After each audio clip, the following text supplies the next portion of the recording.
بسم الله الرحمن الرحيم. الحمد لله رب العالمين الرحمن الرحيم مالك يوم الدين. إياك نعبد وإياك نستعين. اهدنا الصراط المستقيم صراط الذين أنعمت عليهم غير المغضوب عليهم ولا الضالين.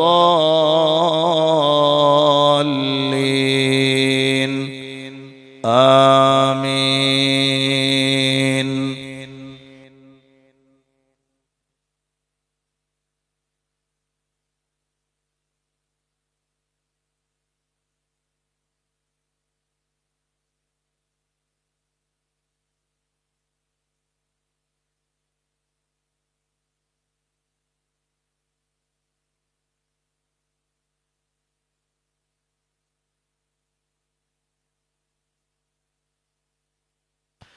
نحمد الله المجيب كل دعوات لنا، لا لنا رب سواه، إنه البر العليم. ربنا صلى وسلم كل حالات على أحمد الهادي وآل والصحاب والولي. نحن ندعو ربنا الكريم في توسل واستغاثات بقرة عيننا مدى وربلي. لا إله إلا الله، لا إله إلا الله، لا إله إلا الله، محمد رسول الله. قد رجونا النصر والفتوح في أمورنا، سيما في أمرنا بجاهكم مدى بربليم.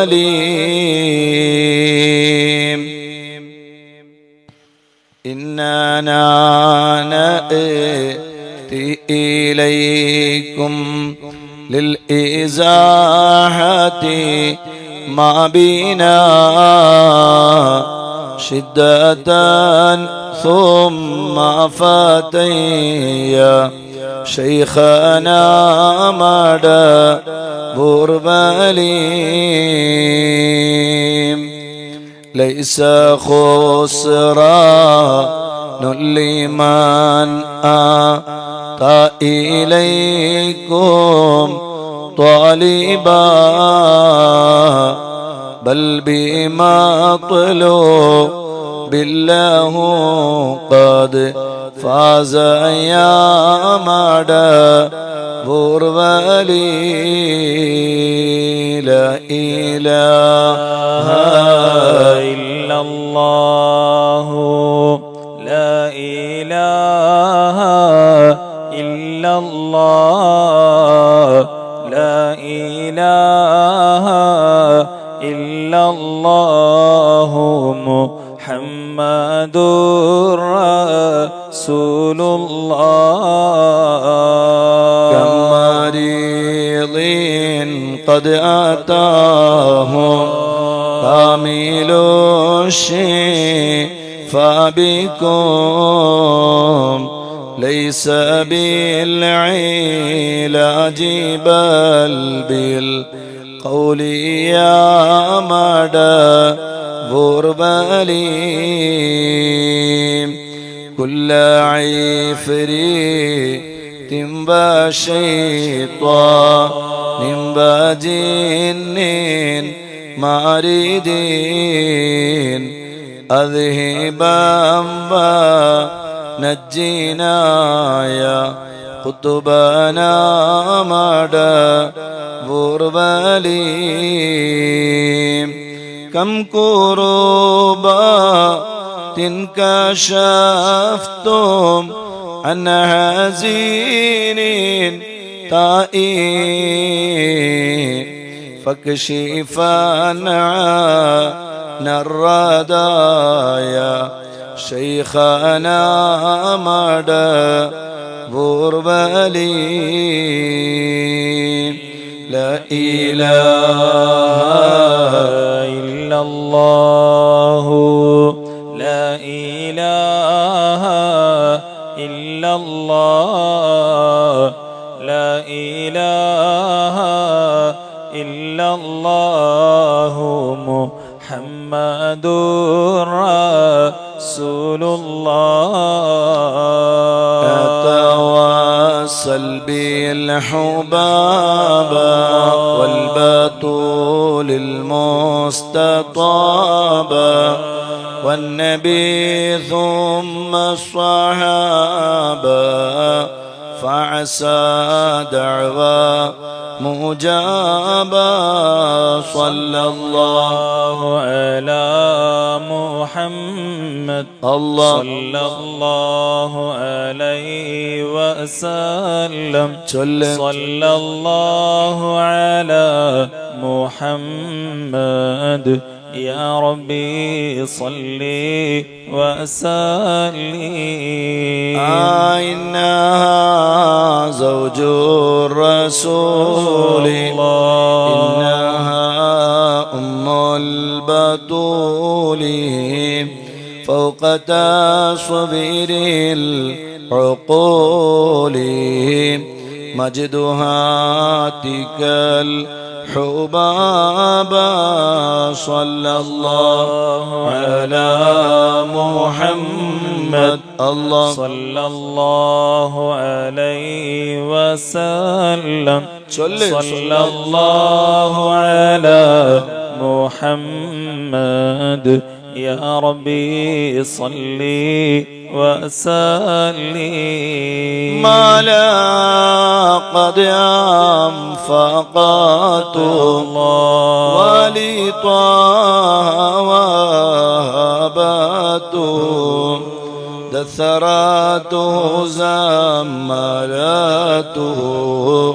هونت عنه صعابا صلى الله على محمد صلى الله عليه وسلم صلى الله على محمد يا ربي صلي وسلم أرنا وجه الرسول وخديجة والبتول وبني زهر الفحول ربي عاجل بالإجابة صلى الله على محمد الله صلى الله عليه وسلم صلى الله على محمد يا ربي صلي وسلم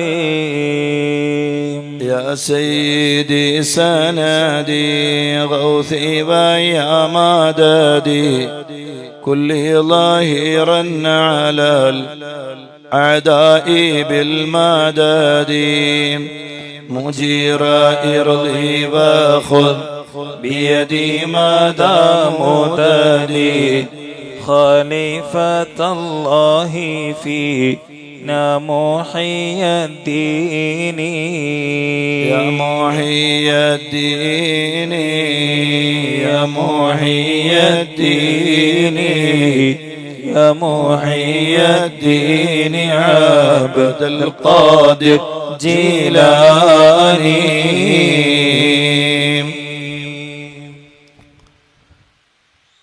الحمد لله رب العالمين. اللهم صل على سيدنا محمد وعلى آل سيدنا ومولانا محمد. الصلاة والسلام عليك يا سيدي يا رسول الله. خذ بيدي قلت حيلتي أدركني.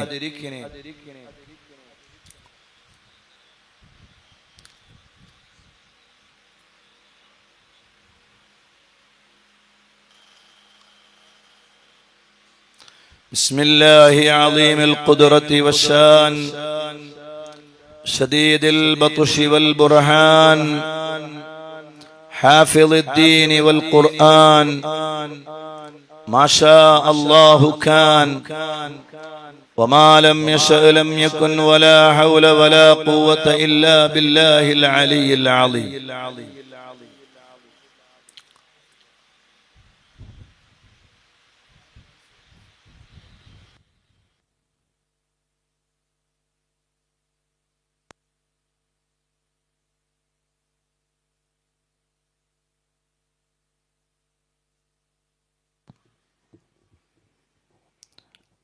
ഏറ്റവും സ്നേഹവും ബഹുമാനവും ആദരവുമെല്ലാം നിറഞ്ഞ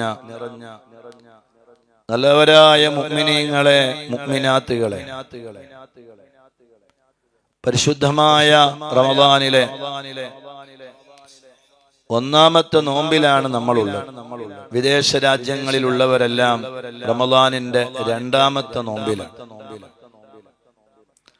നാഥനായ റബ്ബിന്റെ ഖളാഉം തീരുമാനവും എന്താണോ അതിനനുസരിച്ച് കാര്യങ്ങൾ നടക്കും. ഇന്നലെ എല്ലാവരും നിലാവ് കണ്ടു.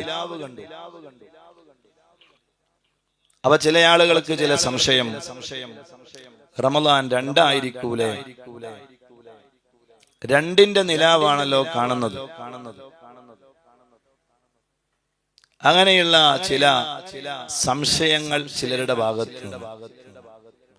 നമുക്കൊന്നാകുമോ? ഇനി അതല്ല, നമുക്കൊരു റമദാൻ ഒരു ദിവസം നഷ്ടപ്പെടുമോ? ഇങ്ങനെയുള്ള വേണ്ടാത്ത കുറെ ചർച്ചകളും സംസാരങ്ങളും. യഥാർത്ഥത്തില് സയ്യിദുനാ റസൂലുള്ളാഹി സ്വല്ലല്ലാഹു അലൈഹി വസല്ലമ തങ്ങളാണല്ലോ നമുക്ക് ദീന് പഠിപ്പിച്ചു തന്നത്. മുത്തുനബി സ്വല്ലല്ലാഹു അലൈഹി വസല്ലമ തങ്ങളുടെ വർത്തമാനം എന്താണോ അതാണ് നമ്മൾ സ്വീകരിക്കേണ്ടത്. അതിന്റെ അപ്പുറത്തേക്ക് നമുക്ക് മറ്റൊരു ചർച്ചകളിലേക്കും പോകേണ്ട ആവശ്യം ഇല്ല. മുത്തുനബി സ്വല്ലല്ലാഹു അലൈഹി വസല്ലമ തങ്ങൾ വളരെ വ്യക്തമായി നമ്മളോട് പറഞ്ഞു വെച്ചു, നിങ്ങൾ നിലാവ് കണ്ടാൽ നിങ്ങൾ നോമ്പ് നോൽക്കുവിൻ. നിലാവ് നിങ്ങൾ കണ്ടില്ലയോ, നിങ്ങൾ ആ മാസം പൂർത്തീകരിക്കുവിൻ.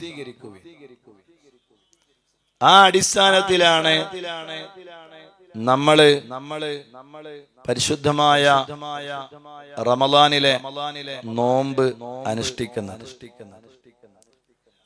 മറ്റു എല്ലാ മാസങ്ങളിലെയും അവസ്ഥ അതുപോലെ തന്നെയാണ്. ഇതിൽ നിന്ന് നമുക്ക് നൽകുന്ന വലിയ പാഠം, മറ്റെവിടെയെങ്കിലും നിലാവ് കണ്ടു എന്നത് നമുക്ക് ഒരു തെളിവല്ല. നമ്മുടെ നാടിന്റെ പരിസരങ്ങളിൽ,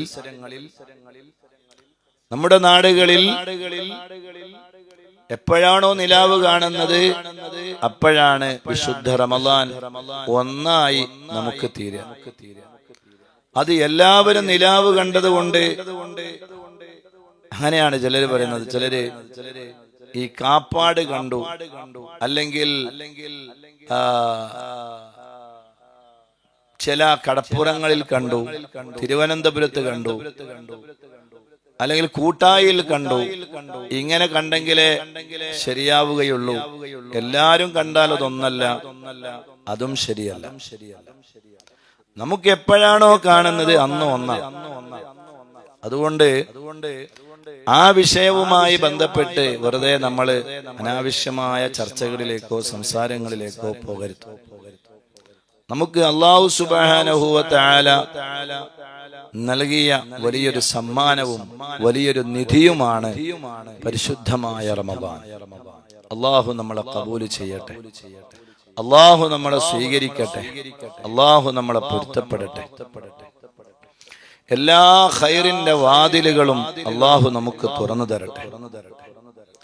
അൽഹംദുലില്ലാഹ്, കഴിഞ്ഞ 5 കൊല്ലത്തോളമായി വിശുദ്ധ റമദാനിന്റെ പകലുകളിൽ, ഇത് 5ാമത്തെ റമദാനാണ് എന്നാണ് എന്റെ ഓർമ്മ.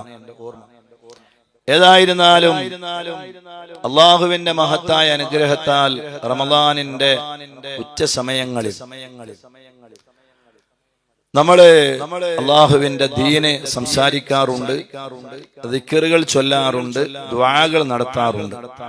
അള്ളാഹുവേ, ഞങ്ങളെ അമലുകളെല്ലാം നീ സ്വീകരിക്കണേ അല്ലാഹ്, നീ കബൂല് ചെയ്യണേ അല്ലാഹ്. നിന്റെ അടുക്കൽ ഉപകാരപ്പെടുന്ന വലിയ ഒരു അമലായി ഈ അമലുകൾ ഞങ്ങളിൽ നിന്ന് നീ സ്വീകരിക്കണേ അല്ലാഹ്. പോരായ്മകൾ നീ പരിഹരിക്കണേ അല്ലാഹ്. അല്ലാഹുവേ, ഒരുപാട് റമദാനുകളെ സ്വീകരിക്കാനുള്ള തൗഫീഖ് ഞങ്ങൾക്ക് നീ തരണേ അല്ലാഹ്. എന്ത് കുറവുകൾ ഞങ്ങളുടെ ഭാഗത്തു നിന്ന് സംഭവിച്ചു പോയിട്ടുണ്ടെങ്കിലും അതെല്ലാം റഹ്മത്തുൽ ആലമീൻ സയ്യിദുനാ വ ഹബീബുനാ മുഹമ്മദുർ റസൂലുള്ളാഹി സ്വല്ലല്ലാഹു അലൈഹി വസല്ലം തങ്ങളുടെ ബറക്കത്തിനാലെ റബ്ബായ നീ ഞങ്ങൾക്ക് പരിഹരിച്ചു തരണേ അല്ലാഹ്. ഒരാളെ മുന്നിലും ഞങ്ങളെ നീ വഷളാക്കല്ലേ റഹ്മാനെ. അൽഹംദുലില്ലാഹ്, ശുദ്ധമായ റമദാനിന് വേണ്ടി നമ്മൾ ഒരുങ്ങി, നമ്മൾ കാത്തുനിന്നു. കഴിഞ്ഞ 2 മാസമായി അള്ളാഹിനോട് ദുആ ചെയ്യുകയാണ്. അള്ളാഹു ആ റമദാനിനെ സ്വീകരിക്കാനുള്ള തൗഫീഖ് നമുക്ക് നൽകി. അള്ളാഹു നമുക്ക് തന്ന വലിയ സൗഭാഗ്യം, അള്ളാഹുവേ, ഈ സൗഭാഗ്യത്തിന്റെ കാരണമായി ഞങ്ങളെല്ലാവരെയും നീ സ്വീകരിക്കണേ അല്ലാഹ്. എന്താണിപ്പോൾ നമ്മുടെ നാടിന്റെ പരിസരങ്ങളിൽ നടന്നുകൊണ്ടിരിക്കുന്നത്? വേദനാജനകമായ ഒരു അവസ്ഥയല്ലേ? പ്രയാസകരമായ ഒരു അവസ്ഥയല്ലേ? വല്ലാത്തൊരു ദുഃഖപൂർണമായ ഒരു അവസ്ഥയാണ്. താമരശ്ശേരിക്കടുത്ത് ഒരു വിദ്യാർത്ഥിയെ വേറെ കുറെ വിദ്യാർത്ഥികൾ കൂട്ടമായി ആക്രമിച്ച് അവരെ അടിച്ചു കൊല്ലുക. ഇതൊക്കെ കേൾക്കുമ്പോ നല്ല ധാരാളം ഉപദേശങ്ങളും ധാരാളം ഇൽമുകളും ഒക്കെ ലഭിക്കുന്ന ഒരു വിഭാഗത്തിലെ ആളുകളാണ്. ഇതിന്റെ പിന്നിലെന്നൊക്കെ അറിയുമ്പോഴുള്ള ഒരു മാനസികമായ ഒരു ടെൻഷനും പ്രയാസവും ധാരാളം ഉണ്ട്.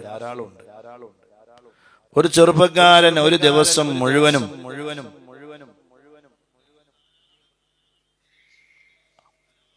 എന്തൊക്കെയാണ്, ആരെത്ര ആളുകളെ കൊന്നത്? ഒരു ദിവസത്തിന്റെ ഒരു ഏതെങ്കിലും ഒരു സമയത്ത് എല്ലാവരും ഒറ്റയടിക്ക് തീയിട്ട് കൊന്നതല്ല. ഒരു ദിവസം രാവിലെ ഒരാളെ കൊല്ലുന്നു, അതിനുശേഷം വേറൊരാളെ കൊല്ലുന്നു, എന്നിട്ട് മന്തി കൊണ്ട് വരിക്കുന്നു, എന്നിട്ട് കാമുകിയെ കൂട്ടിക്കൊണ്ടുവരുന്നു. ഈ കാമുകിയോട് പറയണ്ടത്രേ, ഞാൻ എല്ലാരും കൊന്നിട്ടുണ്ട്, ഇന്നാളെ കൊന്നു.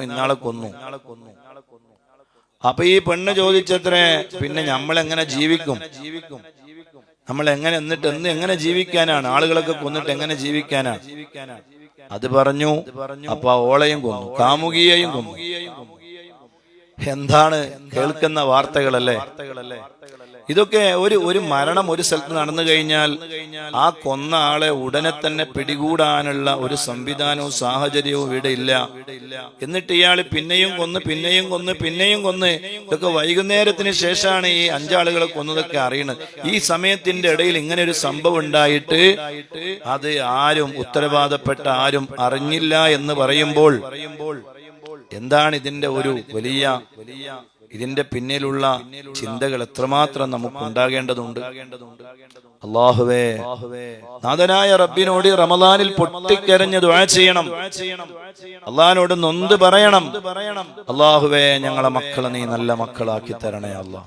നമ്മൾ വിചാരിക്കും നമ്മളെ മക്കൾ അങ്ങനെയല്ല, പക്ഷെ എന്റെയും മകൻ അങ്ങനെയാണ് എന്ന് നമ്മൾ ധരിക്കണം. അങ്ങനെയാണെന്ന് പറഞ്ഞാൽ അവർക്കും അങ്ങനെയുള്ള സാഹചര്യങ്ങൾ വന്നു ചേരാവുന്ന ഒരു പ്രത്യേകമായ സാഹചര്യത്തിലാണ് നമ്മൾ ജീവിക്കുന്നത്. അതുകൊണ്ട് നിതാന്ത ജാഗ്രത, ചെറിയ ഒരു ബോധം നമുക്കുണ്ടായാൽ പോരാ, വലിയ ഒരു ബോധം ഈ വിഷയങ്ങളിൽ നമ്മുടെ ഭാഗത്ത് നിന്ന് ഉണ്ടാകേണ്ടതുണ്ട്. ഞാനിപ്പോൾ അതിലേക്കൊന്നും കൂടുതൽ കടന്നു പോകുന്നില്ല. വിശുദ്ധ റമളാനിന്റെ ഒന്നാമത്തെ ദിവസമായതുകൊണ്ട് ഒരു ആമുഖം നിങ്ങളോട് പറഞ്ഞു എന്ന് മാത്രം. നമുക്ക് ഏറ്റവും പ്രധാനമായ ദലായിലുൽ ഖൈറാത്ത് അത് ഇന്നാണ് തുടങ്ങേണ്ടത്. തിങ്കളാഴ്ചയാണ്, ഞായറാഴ്ച അതിന്റെ സമാപനം. തിങ്കളാഴ്ചയും ചൊവ്വാഴ്ചയും ബുധനാഴ്ചയും വ്യാഴവും വെള്ളിയും ശനിയും ഒക്കെ കഴിഞ്ഞ് ഞായറാഴ്ച സമാപന ദുആയാണ്. അങ്ങനെയാണ് അതിന്റെ കണക്ക്. അപ്പൊ ഞാൻ വിചാരിക്കും നാളെ നമുക്ക് ആരംഭിക്കാം എന്നാണ് വിചാരിക്കുന്നത്. ഞായറാഴ്ച യഥാർത്ഥത്തിൽ അതിന്റെ സമാപന, തിങ്കളാഴ്ചയാണ് തുടങ്ങേണ്ടത്.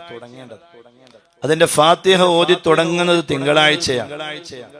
അപ്പൊ അതുകൊണ്ട് തന്നെ നമുക്ക് നോക്കാം, നമ്മൾ അതിന്റെ മഹത്വങ്ങളിലേക്കൊന്ന് കിടക്കണം. അതിന് ഏതൊരു അമല് ചെയ്യുമ്പോഴും അതിന്റെ ഗുണഗണങ്ങൾ നമ്മൾ അറിഞ്ഞാൽ നമുക്കത് ജീവിതത്തിൽ പ്രാവർത്തികമാക്കാനും ജീവിതത്തിൽ അത് പതിവാക്കാനും വലിയ ആവേശം ഉണ്ടാകും. അല്ലേ? ഏയ് അങ്ങനെ തന്നെ അല്ലേ? നിങ്ങൾ ആരും മിണ്ടണില്ലല്ലോ. അങ്ങനെ ആക്കാല്ലേ നമ്മള് ഇതിന്റെ മഹത്വം ഒന്ന് പറയാം. എന്താണ് ഈ ദലായിലുൽ ഖൈറാത്ത്? എന്താണ് അതിന്റെ ഗുണങ്ങൾ? അത് ജീവിതത്തിൽ പതിവാക്കിയാൽ കിട്ടുന്ന ഗുണങ്ങൾ എന്താണ്?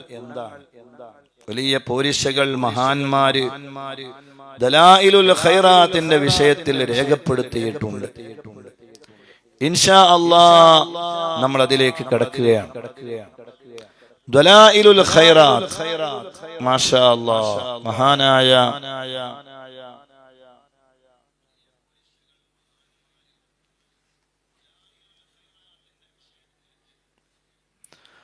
മൊറോക്കോയിൽ ജനിച്ച് ലോകത്തിന് തന്നെ വലിയ വെളിച്ചം വീശിയ മഹാപണ്ഡിതനാണ് മഹാനായ മുഹമ്മദ് ബിൻ സുലൈമാനുൽ ജസൂലി റഹ്മത്തുള്ളാഹി അലൈഹി. അല്ലാഹുവിന്റെ ദീനിന്റെ പ്രവർത്തനങ്ങളിൽ വ്യാപൃതനായ വലിയ ആശിഖുർ റസൂലായ വലിയ മഹാനാണ് മഹാനായ മുഹമ്മദ് ബിൻ സുലൈമാനുൽ ജസൂലി റളിയല്ലാഹു അൻഹു. മൊറോക്കോയുടെ ചരിത്രം പറയുമ്പോൾ ഓർക്കപ്പെടേണ്ട, വിസ്മരിക്കാൻ കഴിയാത്ത 7 മഹാപുരുഷന്മാരുണ്ട്. മഹാനായ അബുൽ ഫളൽ ഇയാൽ, ഖാളി ഇയാൽ എന്ന് പറയുന്ന വലിയ മഹാൻ, മാഷാ അല്ലാഹ്, പലപ്പോഴായി അവരുടെ ചരിത്രം നമ്മൾ പറയാറുണ്ട്. മഹാനായ ഖാളി ഇയാൽ റളിയല്ലാഹു അൻഹു വലിയ മഹാൻ. ഇൻഷാ അല്ലാഹ് അവരൊക്കെ നമുക്ക് അനുസ്മരിക്കണം. അതുപോലെ തന്നെ അബ്ദുറഹ്മാൻ ഇബ്നു സുഹൈലി റളിയല്ലാഹു അൻഹു, യൂസുഫ് ബിൻ അലിയുസ്സൻ ഹാജി, അബുൽ അബ്ബാസ് സബ്തി, മുഹമ്മദ് ബിൻ സുലൈമാനുൽ ജസൂലി, അബ്ദുൽ അസീസ് ബിൻ അബ്ദുൽ അക്കിത്തിബാ, അബ്ദുല്ലാഹി ഇബ്നു അജാലിൽ ഗസ്വാനി എന്ന് പറയപ്പെടുന്ന 7ഓളം ആളുകൾ. ഇവരൊക്കെ വലിയ വലിയ മഹാന്മാരാണ്. മഹാനായ ഉമർ റളിയല്ലാഹു അൻഹുവിന്റെ കാലത്ത് അബൂ മൂസൽ അശ്അരി റളിയല്ലാഹു അൻഹു അവര് മുഖേനയാണ് ഈ മഹാനായ ജസൂൽ എന്ന ഗ്രാമത്തിൽ ജനിച്ച മഹാനായ സുലൈമാനുൽ ജസൂലി റളിയല്ലാഹു അൻഹു അല്ലാഹുവിന്റെ ദീനിലേക്ക് കടന്നു വരുന്നത്. അങ്ങനെ വലിയ ഇൽമുകളൊക്കെ നേടി വലിയ മഹാനായി അങ്ങനെ അള്ളാഹുവിന്റെ പരിശുദ്ധമായ ദീനിൽ വലിയ ആലിമും വലിയ പണ്ഡിതനുമായി മാറി മഹാനായ സുലൈമാനുൽ ജസൂലി റളിയല്ലാഹു അൻഹു. മഹാനവറുകള് ദലായിലുൽ ഖൈറാത്ത് എന്ന് പറയുന്ന ഈ മഹത്തായ സ്വലാത്തിന്റെ ക്രോഡീകരണം മഹാനവറുകള് ഒരു യാത്രയിലാണ് ഇത് ആരംഭിക്കുന്നത്. ആ യാത്രയിൽ ഷെയ്ഖ് മുഹമ്മദ് ബിനു അംഗാർ എന്ന് പറയുന്ന വലിയൊരു മഹാനവറുകളെ പരിചയപ്പെടുകയും അങ്ങനെ അവരുമായുള്ള ഈ വലിയ സഹവർത്തിത്വവും വലിയ ബന്ധവും അവരുടെ ജീവിതത്തിൽ ഉണ്ടാവുകയും അവര് മുഖേന ജീവിതത്തിൽ വലിയ മാറ്റങ്ങൾ സംഭവിക്കുകയാണ് മഹാനായ സയ്യിദുനാ സുലൈമാനുൽ ജസൂലി റഹ്മത്തുള്ളാഹി അലൈഹി അവർക്ക്. അങ്ങനെ മഹാനവറുകൾ 14 വർഷത്തോളം ഖൽവത്തിലായി ജീവിച്ചു. ശ്രദ്ധിക്കണം, 14 വർഷം ഖൽവത്തിലായി ജീവിച്ചു. ഖൽവത്ത് എന്ന് പറഞ്ഞാൽ ധ്യാന നിമിഗ്ധനായി ഏകനായി കഴിയുന്ന, അള്ളാഹുവിലേക്ക് സർവവും സമർപ്പിച്ച് കഴിയുന്ന കുറെ ദിവസങ്ങളും കുറെ മാസങ്ങളും കുറെ വർഷങ്ങളും. ഇത് ഔലിയാക്കളുടെ ജീവിതത്തിൽ എടുത്തു നോക്കിയാൽ നമുക്ക് പലരിലും കാണാൻ കഴിയും. ഏറ്റവും വലിയ നേതാവായ റഹ്മത്തുൽ ആലമീനായ സയ്യിദുനാ റസൂലുള്ളാഹി സ്വല്ലല്ലാഹു അലൈഹി വസല്ലം തങ്ങൾ ജബലുൻ നൂറിന്റെ മുകളിൽ ഖൽവത്തിലായി കഴിഞ്ഞിട്ടുണ്ട്. ഏകനായി ഒരു വലിയ മലയുടെ മുകളിൽ ഒരു പാറയുടെ ഉള്ളിൽ ധ്യാന നിമിഗ്ധനായി ഇരുന്നു സയ്യിദുനാ റസൂലുള്ളാഹി സ്വല്ലല്ലാഹു അലൈഹി വസല്ലം.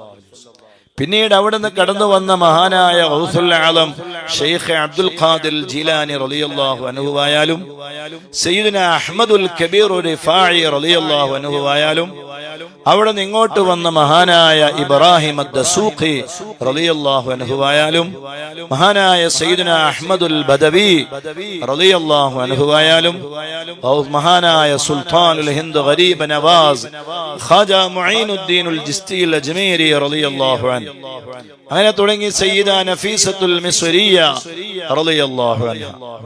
അവസാനമായി നമ്മുടെ മഹാനായ ഖുതുബുൽ ആലം ശൈഖുനാ സിയം വലിയുല്ലാഹ്. ഇവരെല്ലാവരും ഖൽവത്തിൽ കഴിഞ്ഞവരാണ്. ഏകനായി ആരുടെയും ശല്യമില്ലാണ്ട് ധ്യാന നിമഗ്നനായി കഴിഞ്ഞുകൂടി.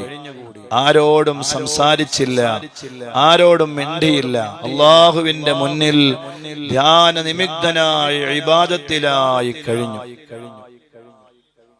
അങ്ങനെ 14 വർഷം മഹാനായ ഇമാം സുലൈമാനുൽ ജസൂലി റളിയല്ലാഹു അൻഹു ഖൽവത്തിൽ കഴിഞ്ഞു അത്രേ. അങ്ങനെ അള്ളാഹുവിലേക്ക് കൂടുതൽ അടുത്തു, അള്ളാഹുവുമായി വലിയ ബന്ധമുണ്ടാക്കി. ദലായിലുൽ ഖൈറാത്ത് ചൊല്ലാൻ പോകുന്ന മുഅ്മിനീങ്ങളെ, മുഅ്മിനാത്തുകളെ, നമ്മൾ ഇത് പഠിക്കേണ്ടതുണ്ട്. ഒരു സുപ്രഭാതത്തിൽ നമുക്ക് തന്നൊരു സമ്മാനം അല്ല. നിരന്തരമായി ശരീരത്തിനെ അള്ളാഹുവിന്റെ മുന്നിൽ സമർപ്പിച്ചു, അള്ളാഹുവിന് വേണ്ടി ജീവിതം മാറ്റിവെച്ചു, അള്ളാഹുവിന്റെ മുന്നിൽ സർവ്വതും സമർപ്പിച്ചു. അല്ലാഹ് എന്ന ചിന്തയല്ലാതെ വേറൊരു ചിന്തയും അവരെ ഖൽബിൽ ഉണ്ടായില്ല. അങ്ങനെ അള്ളാഹുവുമായി വലിയ അഭേദ്യമായ ബന്ധമുണ്ടാക്കി. നമുക്കൊന്നും കഴിയാത്ത വലിയൊരു വിഷയാണത്. അള്ളാഹുവേ, അവരുടെ ബർക്കത്ത് കൊണ്ട് ഞങ്ങളെ നീ നന്നാക്കണേ അല്ലാ. ഞങ്ങളുടെ ഖൽബ് നീ നന്നാക്കണേ അല്ലാ.